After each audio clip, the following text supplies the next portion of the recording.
Hey guys, today I'm going to be reacting to a video called Germany's First High-Speed Train. Is it still good? Let's check it out. Is Germany's first ever high-speed train, the original generation of the ICE. Okay. Today I'll be taking a ride on this 30-year-old train, traveling 30? between two of Germany's biggest cities, Frankfurt and Berlin. Let's see if this old train still lives up to Germany's high standards in first class on what is one of the world's most famous railway brands. There's even time to check out the onboard meal service. But it's first so class, join me for a speedy ride through Germany. Welcome to Frankfurt am Main Hauptbahnhof, Germany's busiest station and a key hub for domestic and international rail travel. It's very beautiful. Before we head inside, let's just take a moment to appreciate the beautiful 1880s entrance hall, a building that looks spectacular even in the dullest of weather, such as today. Inside this building, you can find all the standard features of a major German railway station. There's a staffed ticket office here to the left, as well as the DB Lounge, though I can't use this with my ticket. Moving on to the platforms allows a view of the 5 spectacular train sheds here. This is also where you can find a large variety of shops and food outlets, including the ever-ubiquitous McDonald's and other typical German brands. Rather interestingly, this station is involved in a partnership scheme, namely with Gare du Lest in Paris and Tokyo's main station. Okay, but what does it mean? Frankfurt Hauptbahnhof has a lot of tracks, 28 in total, for the large variety of frequent services the station sees. Most of the regional services are operated by DB Regio, though other operators serve the station too. For example, Hessische Landesbahn operates services to Hanau and Aschaffenburg, while the private operator Vias runs a number of routes out of here. You'll also see occasional services to France, operated by the French national operator SNCF. How occasional? This one is bound for Marseille on the Mediterranean coast. Okay, that's my train will be operated by DB Fernverkehr, the branch of Germany's national rail operator dedicated to long-distance and high-speed trains. These ICE trains cover all corners of Germany, serving the biggest cities in the country. There are even some international routes to Switzerland, Austria, Belgium and France. Okay, all nearby, which makes sense. The ICE is one of the most recognisable railway brands anywhere in the world, with the 3 letters standing for Intercity Express. My train today will be ICE 598, the 1414 to Berlin Ostbahnhof. This train has already had a long journey, having set off from Munich this morning around 4 hours prior. ICE trains began operation in May 1991, with service based around the then brand new Kassel-Wilhelmshöhe station and the Hanover to Würzburg high-speed line, both of which we'll be seeing today. I can't believe it's 30 years old. The first generation train was creatively named the ICE-1, with its iconic wedge-shaped cab still looking great all these years on. Yeah, it looks incredible. I'll be travelling first class today, and have a seat reservation here in coach 11. Both first class and second class have 6-seater compartments, but I'll be travelling in the open area today, as it's better for filming. Seating is in a 2+1 layout as you'd expect. I would have shown this here, but for some reason I decided to film the floor. My seat is number 55, a forward-facing single seat.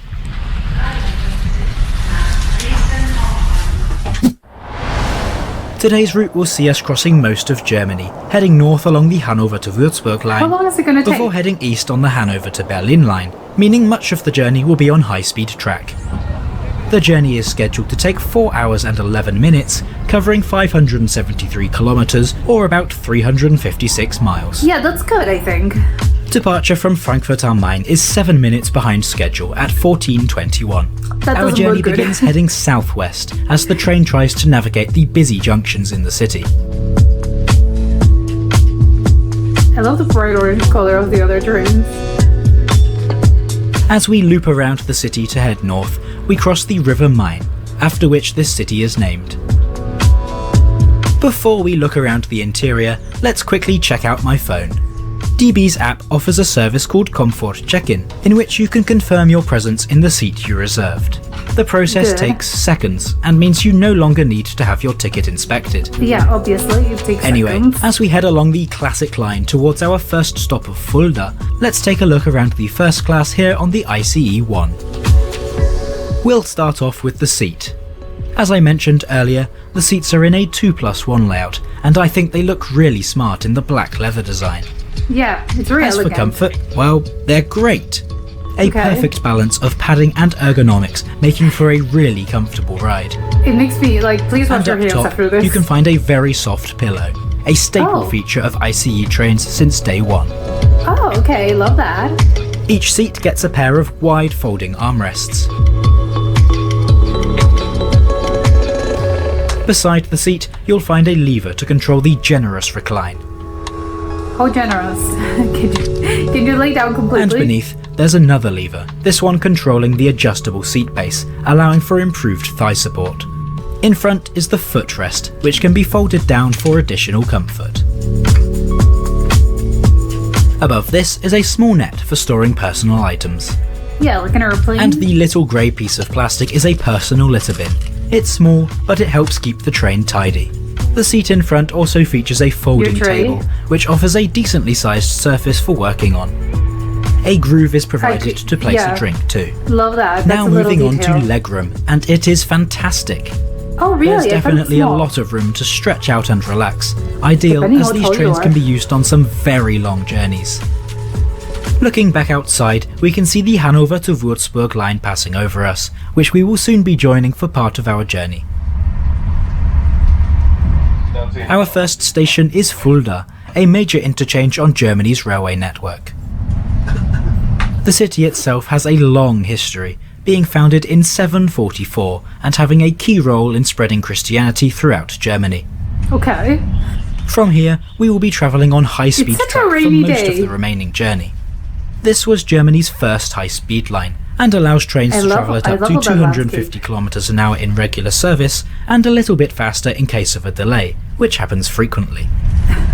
Okay, so Though it doesn't- seems it's our never short on delay time. isn't enough to warrant the higher speeds, these trains can and do often reach their top speed of 280 kilometers an hour. That makes me a little scared. Our next but stop I guess is you're safe. Kassel-Wilhelmshöhe, serving the city of Kassel. Fahrtrichtung rechts. Vielen Dank. Unlike most cities in Germany, the main station here is actually not the Hauptbahnhof, which literally translates as main station, but instead this one.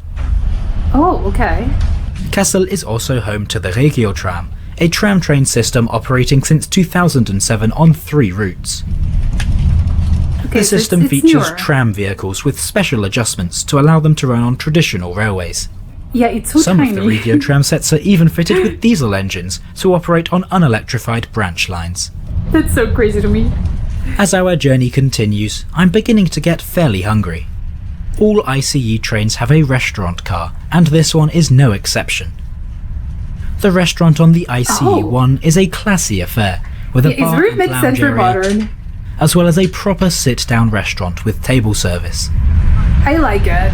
It's very But elegant. one of the benefits of first class is at-seat service, with staff Aw. frequently passing through the carriages ready to take orders. But the restaurant is so beautiful. I went for the Buntnochi pasta dish with a beer. Oh, okay, looks Note great. that many dishes on the DB Bord restaurant menu are seasonal, so this one is no longer available. That's sad.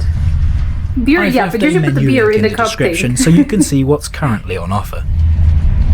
I love that it's rotational. All It's meals like a are served seasonal using menu. proper dishes, cutlery, and branded glasses.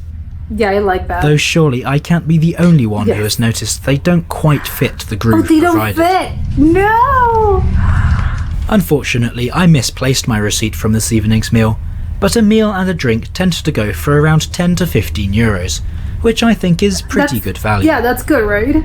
This station is Hildesheim Hauptbahnhof, where we briefly leave one high-speed line to change to another.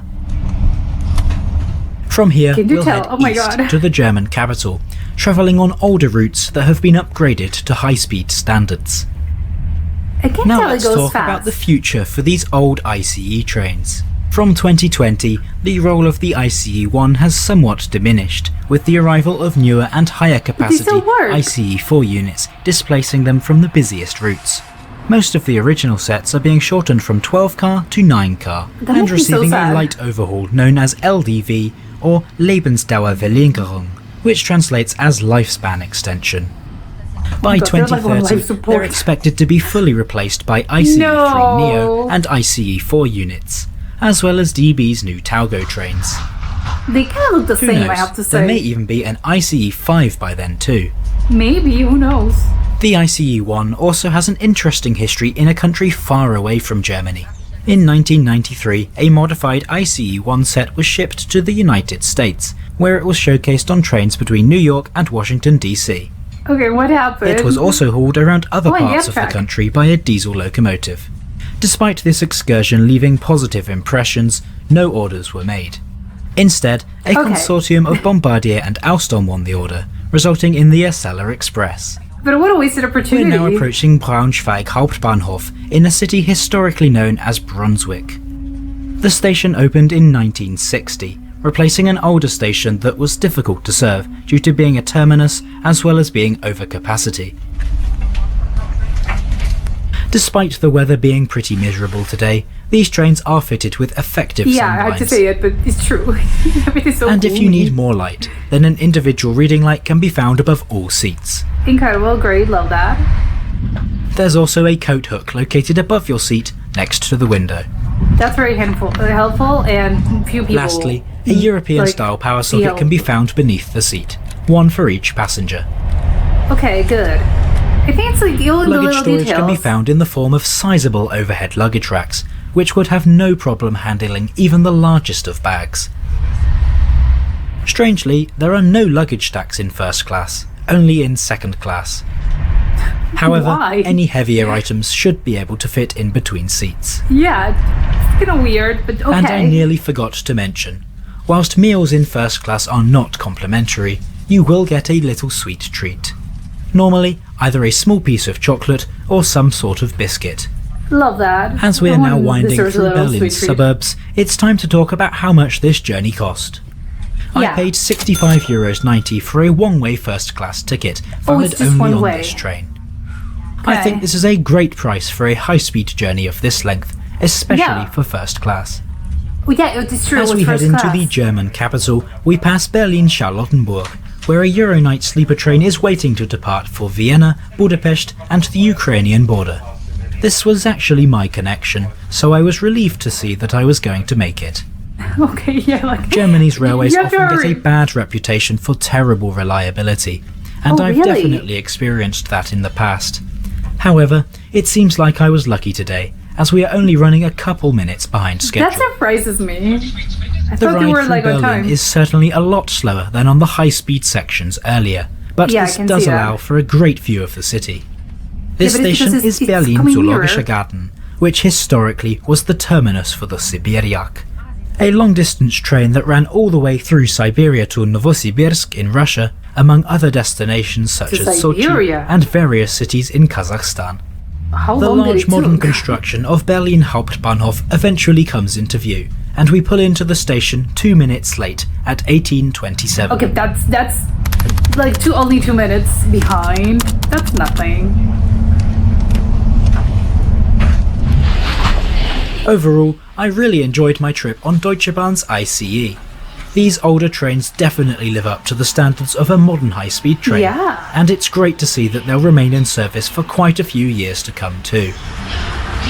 As always, let me know what you thought of the ICE-1 in the comments, and be sure to click up here now for a look at Germany's newest high-speed train, the impressive ICE-3 Neo.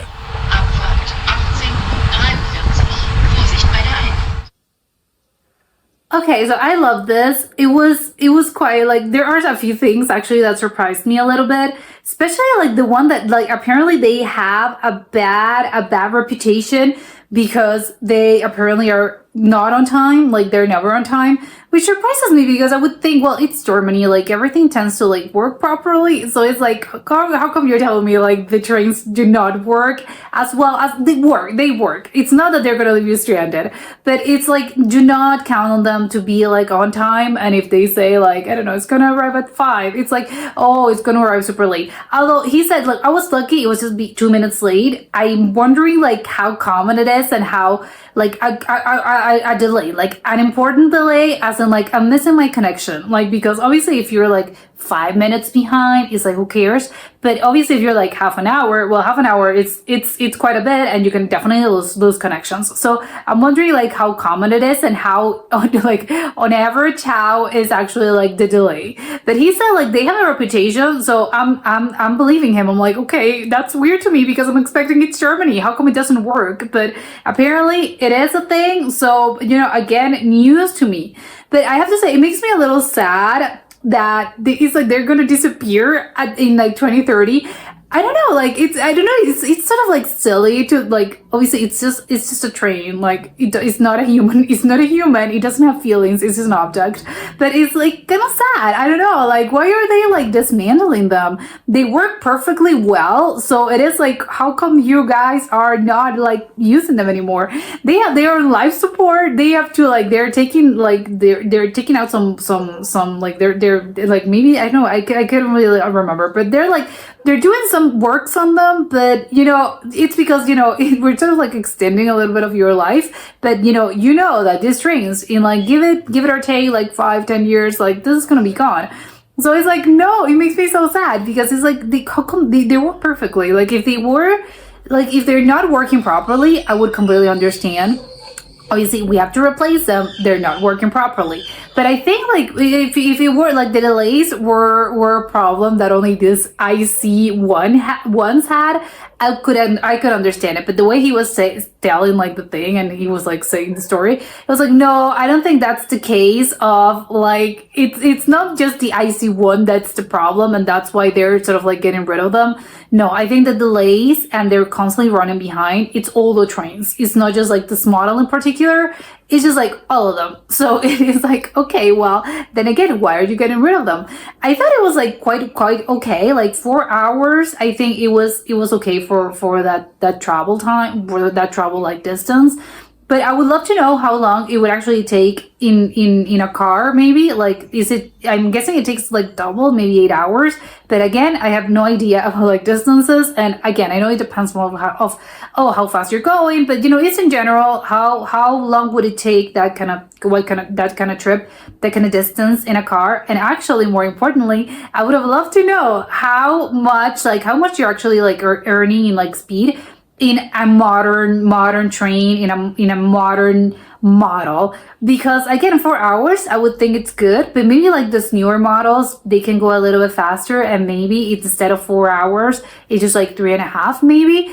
I don't think it's like 3 hours, because I'm trying to think of like, well, 3 hours, but no, I don't think it's that much of a difference. But again, I would love to know like the comparison, if like maybe two people, well, no, because I don't think it can't be done, just because like I'm guessing it's just like one train leaves the station, and obviously you can't really do the experiment of like, let's have two people and then you grab at the older model and I grab the newer model, and then we'll see like who arrives first.